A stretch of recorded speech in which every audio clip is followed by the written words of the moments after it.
कोणीतरी म्हटलं आहे, मान्य आहे, कोणाचेही थकल्यानंतर फक्त डोळे बंद होतात. परंतु आई जेव्हा झोपेत असते तेव्हा पण ती काळजीमध्ये पडलेली असते. स्वतःच्या पतीच्या मृत शरीराच्या समोर बसलेली सुमेधा त्यांना एकटक पाहत होती. तिचा अजूनही विश्वास बसत नव्हता. काही वेळांपूर्वी तिचे पती तिच्यासोबत मस्करी करत होते. तिला जवळ घेऊन हसत हसत बोलत होते आणि म्हणत होते, आपल्या दोघांना मृत्यू पण वेगळं करू शकत नाही. तेव्हा सुमेधाने घाबरून त्यांच्या तोंडावरती हात ठेवत ती म्हणाली, मृत्यूचं नाव घेऊ नका, मला खूप भीती वाटते. असं बोलणं ऐकून मी आतून तुटून जाते. चांगलं चांगलं बोला, शुभ शुभ बोला. तेव्हा तिचे पती म्हणाले, अगं सुमेधा, तू पण कमाल करतेस. असं कधी होतंय का? मरणाचं नाव घेतल्याने मरण कधी आले असते तर आज सर्व सृष्टी संपून गेली असती. हे बोलणं ऐकून सुमेधा हसली होती. परंतु तिला कुठे माहीत होतं, मरणाला नाकारण्याचा हा दुष्परिणाम एवढ्या लवकर तिच्या समोर येईल. ज्या दिवशी तिचे पती ऑफिसमध्ये बसलेले होते, काम करत असताना त्यांना हृदयविकाराचा झटका आला. सर्व कर्मचारी त्यांना हॉस्पिटलमध्ये घेऊन गेले, परंतु त्या अगोदर रस्त्यातच त्यांनी प्राण सोडले. त्यांचे कर्मचारी दुःखी मनाने त्यांच्या मृत शरीराला त्यांच्या घरी घेऊन सुमेधाजवळ सोपावून निघून गेले.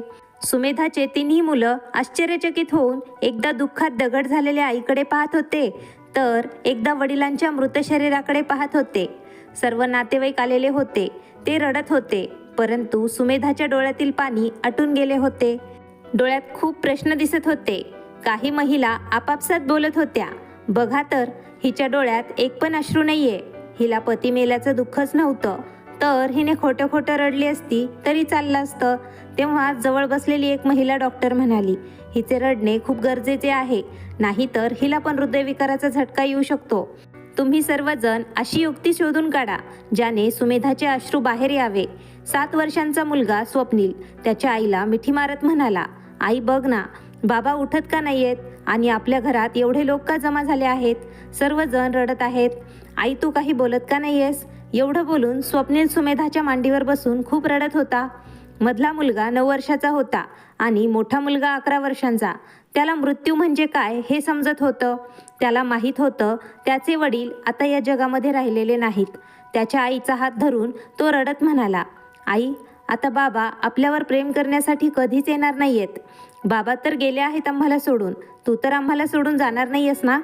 एवढं बोलून तो पण त्याच्या आईला बिलगला. मुलाच्या रडण्याच्या आवाजाने जवळपासच्या सर्व लोकांच्या डोळ्यात अश्रू दाटून आले. एकाएकी सुमेधाला शुद्ध आली. तेव्हा तिने तिच्या आजूबाजूच्या लोकांकडे नजर फिरवली. जेव्हा पाहिलं आणि तिच्या मिठीत असलेल्या तिच्या मुलांच्या रडण्याचे आवाज ऐकले, तेव्हा ती जोरात ओरडली. त्यानंतर तिच्या डोळ्यातून जसे अश्रूंचा पाऊसच पडायला लागला आणि मुलांना जवळ घेऊन जोरजोरात रडत आणि ओरडत होती. आणि ती म्हणाली, माझ्या मुलांनो, मी कुठेच जाणार नाहीये तुम्हाला सोडून. मीच आजपासून तुमची आई आणि वडील दोन्ही आहे. तुम्ही काळजी करू नका. हळूहळू दिवस निघून जात होते आणि सर्व नातेवाईक सांत्वन करून आपापल्या घरी गेले. पैशांची मदत करण्याची कोणीच हिंमत दाखवली नाही. जेव्हा सुमेधाने तिच्या जवळ असलेल्या पैशांचा हिशोब केला, तेव्हा तिला समजले तिच्या बँकेत थोडेसेच पैसे शिल्लक आहेत. त्यात सर्व काही ॲडजस्ट करणे कठीण आहे, कारण जे पैसे तिच्या पतीने कमावले होते त्यांचं घर बांधण्यासाठी ते वापरले होते आणि घर पण एवढं मोठं नव्हतं की किरायाने देऊन काही पैसे कमावू शकतील. सुमेधाजवळ सर्व काही मिळून तेवढं एक घरच शिल्लक होतं. त्या घरात ती तिच्या मुलांसोबत राहू शकत होती. सुमेधाने नोकरी करण्याचा विचार केला. ज्या ऑफिसमध्ये तिचे पती नोकरी करत होते तिकडे नोकरीसाठी तिने अर्ज केला. खूप विनंत्या केल्यानंतर तिला तिकडे एक छोटीशी नोकरी मिळाली.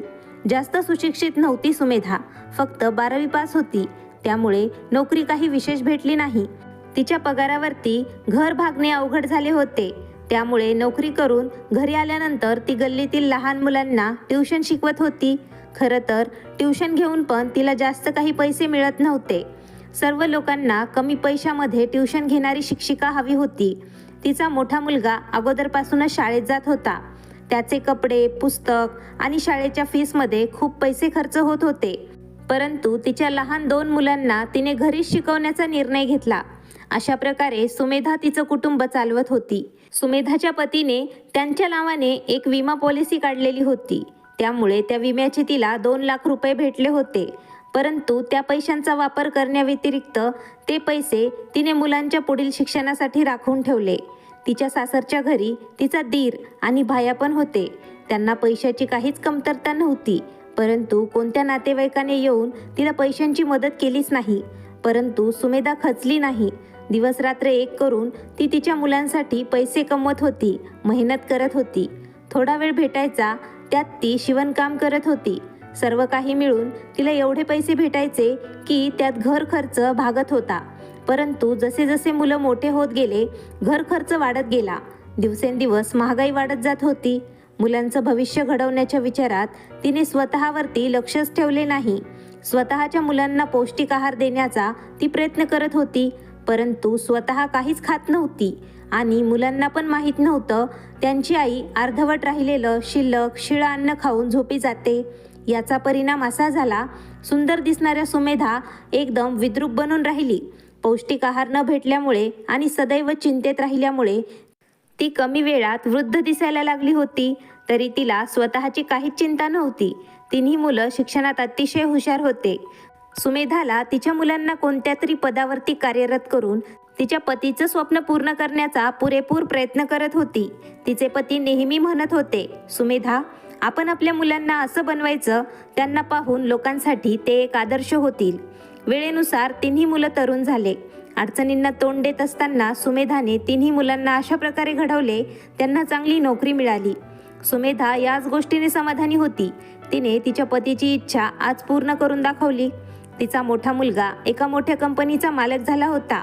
मधला मुलगा डॉक्टर झाला होता आणि सर्वात लहान मुलगा पोलीस झाला होता. त्या तिघांसाठी आता चांगल्या घरातील स्थळ यायला लागले होते. मोठ्या मुलाला त्यांच्या कंपनीमध्ये डायरेक्टर असणाऱ्या मुलीशी लग्न करायचे होते. जेव्हा त्याने ही गोष्ट त्याच्या आईला सांगितली, तेव्हा सुमेधा म्हणाली, बेटा, जी कोणती मुलगी तुला पसंत असेल तिच्यासोबत तू लग्न करू शकतोस, कारण आयुष्य तुला काढायचं आहे. मला आनंद होईल तू तुझ्या आवडीच्या मुलीला या घरची सून म्हणून आणशील.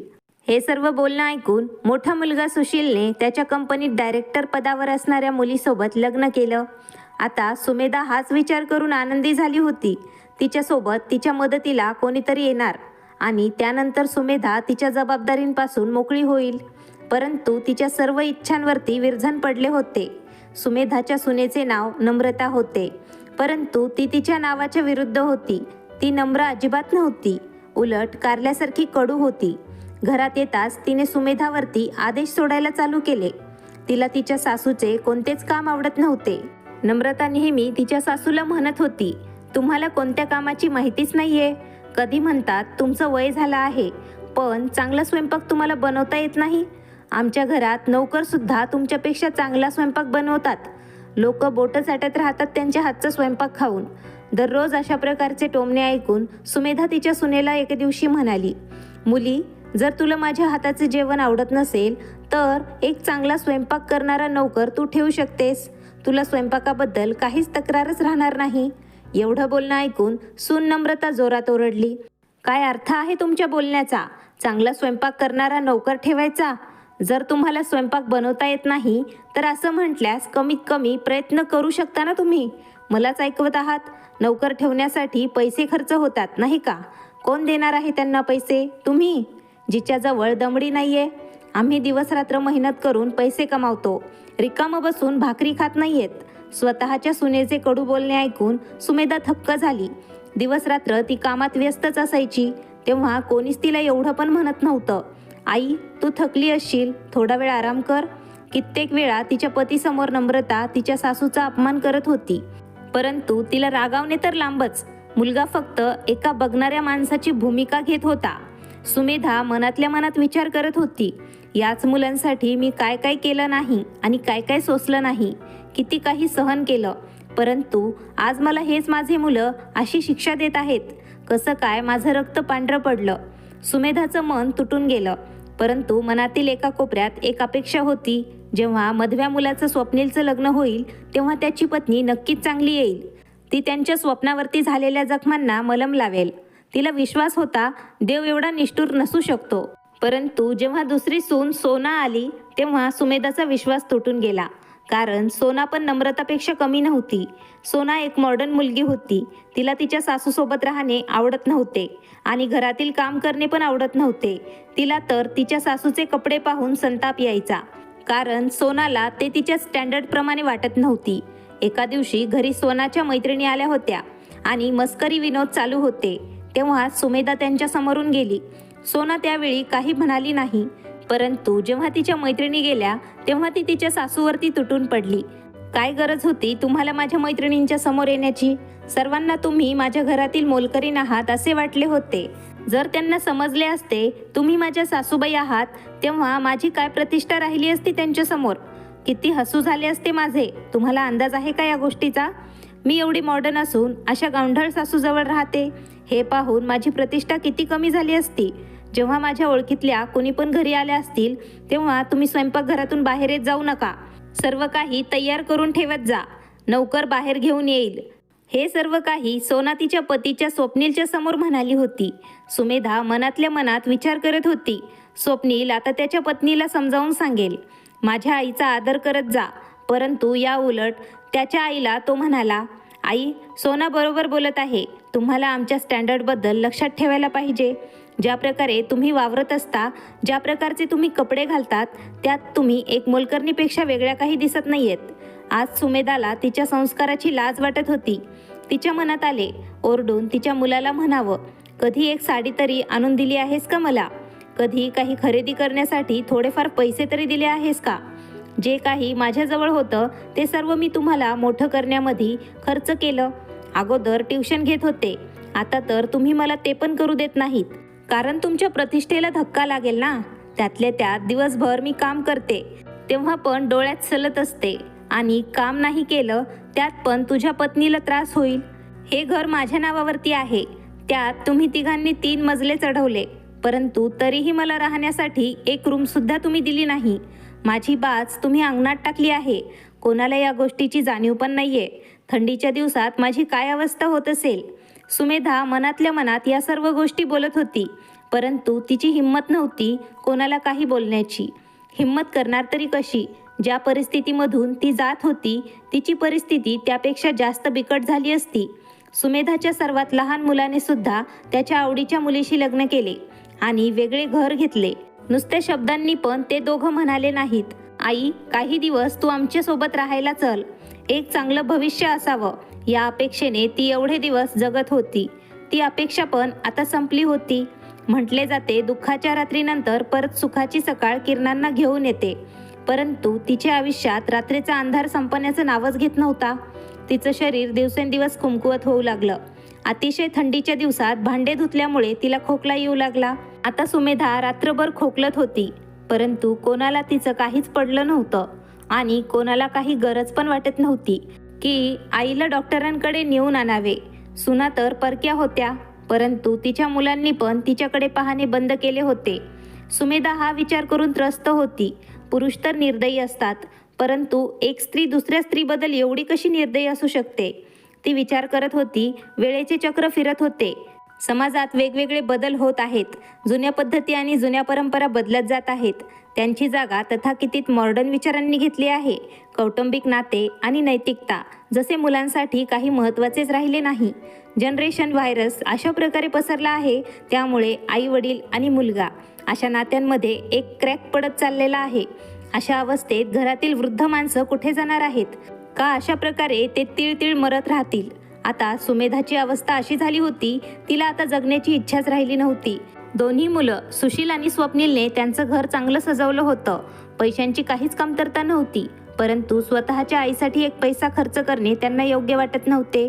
परंतु म्हणतात ना, देवाच्या घरी वेळ आहे परंतु अंधार नाही, आणि जसे पेरतो तसेच उगवते. त्या दोन्ही मुलांना त्यांचं अपत्य झालं नाही. हेच दुःख सुनेला आणि मुलाला खात होतं. त्यांना त्यांचं वारीस, त्यांचं बाळ नव्हतं. खूप ट्रीटमेंट घेतल्या, पूजापाठ केले, पाण्याप्रमाणे पैसे खर्च केले, परंतु जे काम सर्वात जास्त गरजेचं होतं तेच त्यांनी केलं नाही. कोणाच्या लक्षात आले नाही, आई, जिला रात्रभर तिरस्कार नजरेने पाहिले, तिचा आशीर्वाद असणे आवश्यक आहे. त्यात सुशीलची बायको नम्रता आजारी पडली. सर्व तपासणी केल्यानंतर समजले तिच्या दोन्ही किडन्या निकामी झाल्या आहेत. डॉक्टरांनी लवकरात लवकर किडनी ट्रान्सफर करण्यासाठी किडनीची व्यवस्था करायला सांगितले. नाहीतर काहीही होऊ शकतं. संपूर्ण घरात शांतता पसरली होती. पण असा कोण होता जो किडनी देऊ शकत होता? सर्वांना आपापली काळजी पडली होती. नशिबाचा खेळ बघा. ज्या सुनेने सुमेधाला अतिशय दुःख दिले होते, त्याच सुनेसाठी बिचारी सुमेधा तिची किडनी देण्यासाठी तयार झाली. ती आयुष्यभर त्यागाची आहुती देत होती, कारण सर्वांना आनंदात पाहू शकेल. परंतु कोणीच तिची किंमत ओळखली नाही. मुलगा आणि सून तिला काहीच मान सन्मान देत नव्हते आणि नशिबाने सुद्धा तिला साथ दिली नाही. सुमेधाच्या या निर्णयावर तिची शेजारीण बेडवरती आडवी पडलेली त्यांची सून नम्रता जवळ आली आणि म्हणाली, नम्रता, तुझी सासू किती चांगली आहे. ती आनंदाने तुला किडनी देण्यासाठी तयार झाली आहे. नाहीतर आजकाल असं त्याग कोण करतं? आई करेल तर आपण म्हणू आईची माया आहे, परंतु सासू आई ती एवढी कमजोर आणि म्हातारी आहे, ती तुला किडनी द्यायला तयार आहे. एवढं बोलणं ऐकून नम्रता म्हणाली, त्यात काय माझ्यावरती उपकार करत आहेत का? आता त्या स्मशानात जाण्याच्या तयारीत आहेत. त्यांना माहीत आहे आता त्या काही दिवसांच्या पाहुण्या आहेत आणि शेवटी त्या त्यांच्या मुलाच्या कुटुंबासाठी त्याग करणार नाही तर कोणासाठी करतील? नम्रताचं बोलणं ऐकून सुमेधाला आश्चर्य वाटले आणि शेजारी नम्रताकडे थक्क होऊन पाहू लागली. सुमेधा नेहमी विचार करत होती अशा वातावरणातून लांब जावे, परंतु अजून काही पर्याय पण नव्हता. ज्या मुलांना तिने फुलाप्रमाणे सांभाळले, कारण त्यामुळे तिच्या घराचा कोपरा कोपरा उजळून निघेल, परंतु त्या फुलांच्या जागेवरती काटे उगवले. विचार केला होता ते आदर्श मुलं बनतील, परंतु चुकले नेमके कुठे आत्तापर्यंत समजलेच नाही. पतीच्या मृत्यूनंतर एक क्षण पण आनंदाचा गेला नाही. 3 मुलांची ती एक दुर्दैवी आई होती. याला पण भाग्याचा एक खेळ समजला जाईल. मधवा मुलगा स्वप्नील, त्याला मधुमेह झाला होता. अचानक त्याचा मधुमेह एवढा वाढला त्यामुळे त्याच्या डोळ्यांची दृष्टीच गेली. पेपरमध्ये बातमी दिली, जे कोणी डोळ्यांची सोय करेल त्याला चांगली रक्कम दिली जाईल, परंतु आय बँकमध्ये डोळे नव्हते. स्वप्नील आणि त्याची बायको सोना दोघं काळजी करून थकले होते. एका दिवशी पंडितजीला विचारलं होतं. ते म्हणाले, तुम्ही सर्वांनी कोणाचं तरी वाईट प्रकारे मन दुखवलं आहे, कोणाचा तरी शाप लागला आहे तुम्हाला. तो शाप या घरावरती वीज पडल्याप्रमाणे पडला आहे. एवढ्या घटना घडल्या तरीही कोणाचे डोळे उघडले नाही. सुमेधाबद्दल कोणाच्या मनात दया आली नाही.